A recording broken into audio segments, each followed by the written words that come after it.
Good morning, everybody. It's Pete Kima. I hope you're doing well. Welcome to Coffee Talk with Kima. It is Friday. It is 8:30. It is time for us to get together.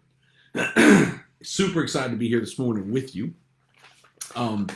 So I've had several people ask me why we don't do music here at Coffee Talk anymore.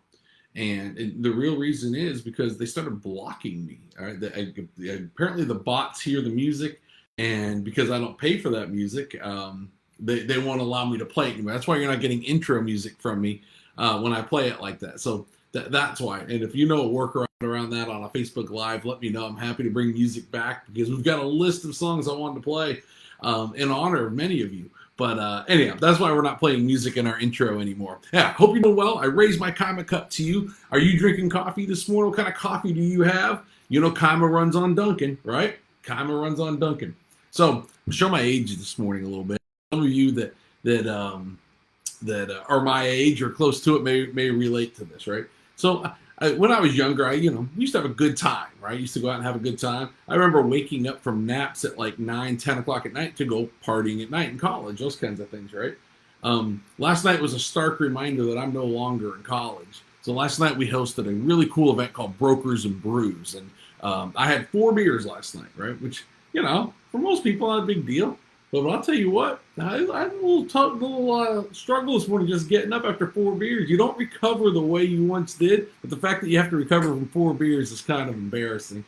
Anyhow, so the coffee tastes extra good this morning. I'm excited about it.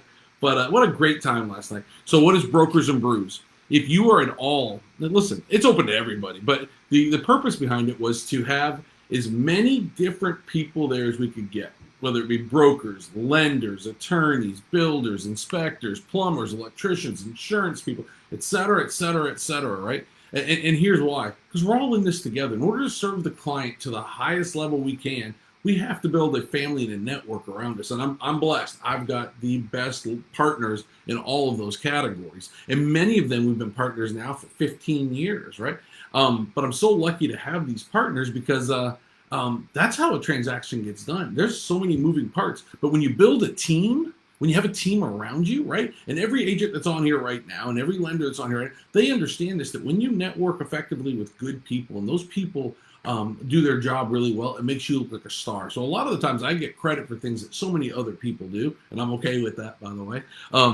Coffee in any cup. Oh, I love it. I love it. No decaf. Yeah, that's not coffee, is it, Diana? Anyhow, so last night, Brokers and Brews was fun, right? We had a bunch of different brokers there. We had people from all those different professions. We had commercial builders there last night. It was just a ton of fun. And I want to remind everybody, if you come to that, it is not a networking event in the sense that you bring gifts. Don't worry about bringing gifts. It's not about that, right? And be comfortable that there's going to be other lenders. There's going to be other attorneys there. There's going, right? Because quite frankly, we can learn from each other. So anyhow, big shout out to all of you that came out to Brokers and Brews. We're going to do it again, and we're going to do it regularly. And this is how we're going to grow our community, right? Because the brand shouldn't matter. Right? And just because I don't work with you as a lender doesn't mean we can't learn from each other. And who knows where our relationship will go. So anyway, Brokers and Brews, big success. I encourage you to come on out. We also do a very similar version of that called Coffee and Collaboration. That one's only for real estate brokers. And we do that once a month as well. If you're interested in that and you're a broker, DM me. Lumps, good morning to you. I know you're drinking your Kima cup, brother. I appreciate you. And as cold as it's been in New England with the snow you guys got, you need a hot cup of coffee in your Kima cup, buddy. That being said, that's a good lead into this. Has spring sprung? Is it really that beautiful outside? It was 82 or 83 degrees here yesterday. Are we breaking records? I saw snow in Southern California, and I saw like 35-degree temperatures in Vegas. What is going on here? We never got a snow this year.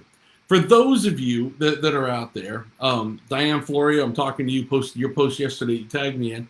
Honestly, we need one good snow. I was killing mosquitoes the other day. It's February. You should not have mosquitoes in February. Anyhow, if you're with me and you're ready for a snow, take a sip of your coffee right now. I'll know you're doing it. But we need one good hard snow here in Raleigh. A, it's good for photos, right? It's great for photos. B, kids are off school, and I like when my kids are home. And C, quite frankly, they'll kill a lot of those mosquitoes. We need some deep freeze temperatures here. Give me 2 weeks deep freeze. Give me 20 degrees every day. a foot and a half of snow, and then after that, bring in the 80s, right? I'm ready for it. But I'm seeing people mowing grass. People are out with their lawn equipment, blowing things off. And man, my own mother was gardening yesterday. I mean, come on, in February. Anyhow, so I am so ready for snow. But I will tell you the one thing, as much as I tell you that I want to have my kids home, I'm really proud of one of my kids that isn't home right now. My buddy Camden, right? I barely know him. And by that, I mean, Camden has raised himself. I'm going to give you two examples real quick. The second one is hilarious, and it happened yesterday, and it gives you an insight into what happens behind the scenes at the Kima house. And you'll love this. At least I didn't at the time, but it's funny now. So when Camden was really little, Camden had the same teachers Cole had, right? And when Cole went through elementary school, I did really well on all of our projects because I did all of Cole's projects. One of the projects in kindergarten that Mrs. Hunter, and shout out to you, Mrs. Hunter, we love you, gives them is she gives them a big old turkey. And you have to color, you can decorate it, you can staple things to it, you do whatever you want to this turkey, right? So when Cole and I did our turkey, I'm breaking fishing rods, we're putting lures on it, and so he sends him to school. It's best one the class had ever had. Teacher was thrilled. It was wonderful. We got an A+ on it, and I was proud of myself, right, for passing a kindergarten project. Camden came home a few years later. We finished dinner. He's like, hey, I got to do my turkey. And so Jen and I are cleaning up from dinner. Actually, Jen's cleaning up from dinner. And we look on the floor, and Camden's on the floor with a bag of crayons, and he's coloring this turkey. And we're like, Cam, stop. Let's do this together. He goes, I don't think I'm supposed to do this with you, Dad. I'm supposed to do this myself. And I looked at Jen, and I said, oh. It's from that point on, I recognized that I would be hands off because that kid just going to do it himself. Here's the example I wanted to give you. So yesterday morning, I get up, right? I wake up, and Camden comes downstairs, and he's in a suit. And, Franklin Academy, you got to wear a collared shirt and khakis, but he's in a suit. And I'm like, Cam, we have an away game today? Like, baseball season hasn't started. Starts Tuesday, by the way, which I'm pumped about. But Cam, do we have an away game today? Like, why are you in a suit? So my mind goes to sports right away, right? He goes, no, Dad, I'm part of DECA, which is like a business club. Like a club where they debate and do things like that. And I said, okay. And he said, I'm going out of town for 3 days. I said, you are? So Camden, the night before, apparently it told us, Jen kind of handles that side of things, and I'm throwing her under the bus squarely right now. Because I handle practices and games, she handles the academic side. And for those of you who went to school with me, you know that's probably a smart thing. But the kid had dressed himself, which, not shouldn't say that was a big deal, but he had packed for 3 days. He had all this paperwork done. He had taken care of the stuff with the doctor, all the stuff that you have to do to go out of town. He had it all done. And we didn't even know he was leaving town. He's our 15-year-old living in my house, and we had no idea. So shout out to Camden Kima for being just so resourceful and self-reliant. And I can't wait to find out how you raised yourself and what kind of person you're going to turn out to be. Because, again, no idea that he was going out of town for 3 days. So anyhow, he called me yesterday saying he's having a great time. I asked him, are there any cute girls? He said one. And I said, keep out of trouble, buddy. Keep out of trouble. Anyhow, so his first game is Tuesday. Super excited about that. Anybody wants to come with me, I'm going to go watch him play.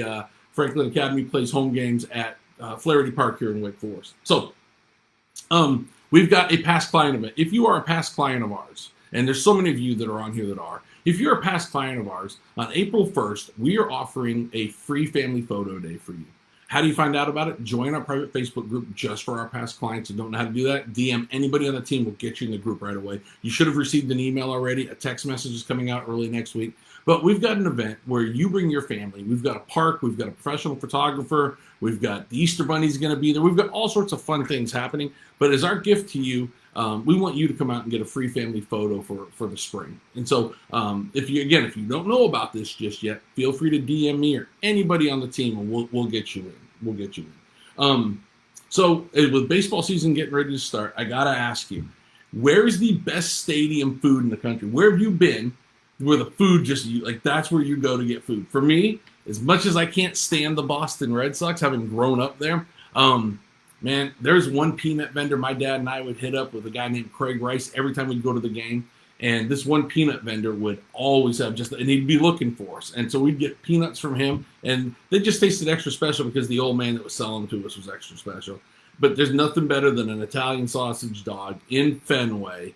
I know a lot of people have Fenway Franks and things of that nature, but nothing better. But I will tell you, Boog Powell Barbecue in the outfield in Baltimore, pretty good, pretty good. But tell me, where's the best place to get stadium food in your mind? In your mind, where's the best place? So I want to tell you another quick story, an impersonation story, right? So over my shoulder, I don't know if I can do this right, but that baseball picture right up there, that's my favorite baseball team I ever coached. Love that team. I love those kids to this day. I follow those kids everywhere they go. Love that group of kids. We were having a family party one night at one of the kids' parents' house, and little Jackson Zirulnik, and I say little, he's no longer little. He's taller than I am. He can hit a baseball at country mile. Little Jackson Zirulnik was really nervous, and he said, Mom, Dad, they're like trying to encourage him to do this impersonation of me, Coach Kima, and which probably isn't a good thing, quite frankly. And they finally gave him permission to say the words that Coach Kima said, and he did his impersonation, and I won't try to recreate it here because it's very, very off-color and should not ever be said to 10 and 11-year-old kids. But we had such a good time with that team, especially that one year. And so he did his impersonation of me. And it got me to thinking about the fact about how much I love these kids and how hard I was on these kids and just how much I value the relationship today that when I see them. So as baseball season is getting ready to start, I shout out to every one of those ball players that are still playing ball up there, whether it be baseball or lacrosse or football, whatever those things are. A shout out to every one of those kids and their families. I love you and I miss every one of you. It's something that's really special to me. So anyhow, the last thing I want to talk about is I mentioned it in the description here. I failed this week. Actually, I failed over the period of time. I failed a lot in life, but I failed this week, and I own that. Right? My team failed this week, but when the team fails, it's me failing. Right? I have, you've heard about like college basketball, loss of institutional control, things of that nature. Right? So at the end of the day, somebody's got to be held accountable, and that's me. So we had a client fire us. That has not happened very often in my career. But we had a client fire us for underperforming. Now, were there things that I think that client could have done differently, better, what have you? Yeah, sure, of course. And I could point fingers this way, right? Oops, this way. But the reality of it is, I've got two thumbs, and those two thumbs point right here first, right? It's something we try to teach our kids. It's something I want to encourage society just in general. It's something we don't do well enough. Yes, other people make mistakes, no doubt about it. But what mistakes did we make along the way, right? That's the question that needs to be asked. We're asking the wrong question. Why didn't it sell is not the question. What mistakes did we make along the way is truly the question. And so yesterday, I had to eat a little bit. I had to eat a little bit of crow. I know I did not give my 110% best effort throughout the entire process of trying to sell this one home. I know that. We did a good enough job. We sure did. But it's funny where the mistakes were made along the way. Some of them were structural mistakes, meaning the way we do business. Another part of that was me not standing up strong enough with an opinion early enough in the process, right? I think when people hire you to sell your house, they want somebody that's in control. They want somebody that knows the market and knows how to get them from A to B. And one of the hardest things to do is to have those difficult conversations up front. So while I failed yesterday, what I want to encourage each and every one of you, because I know a lot of kids watch this, what I want to encourage you to do is when you fail, take those two thumbs, point them at yourself first, and think, what can we do to get better, and then get better. Anyhow, I thank that person for firing us as much as I would love to sell the house. If we didn't get fired and we just sold the house, we wouldn't have learned from the experience. We would have just earned the money. And sometimes the pay isn't the actual cash, although the cash is nice, right? That's how we pay our bills. Sometimes the pay isn't that. Sometimes the pay is doing the job better so that we can serve our other clients better. And so we did that yesterday. We got better. Anyhow, listen, hope you have a great week this week. I know that's a little bit off, different than we normally do, but I'm really grateful for you. If nobody has told you yet today, and I mean this sincerely, if nobody has told you this yet today, I love you and you matter. But last thing I'm going to leave you with. This afternoon at my house, the Wake Forest Mafia is having one of its 3 or 4 times a year meetings, meaning that the three of us are going to get together and smoke a cigar. If you ever want to get together, if you're around this weekend, you want a little campfire, you want to smoke a cigar, you want to get to, you need somebody in your life, call me. Let's do that. I'd love to get together with you. Anyhow, have a great week, and I will see you in one.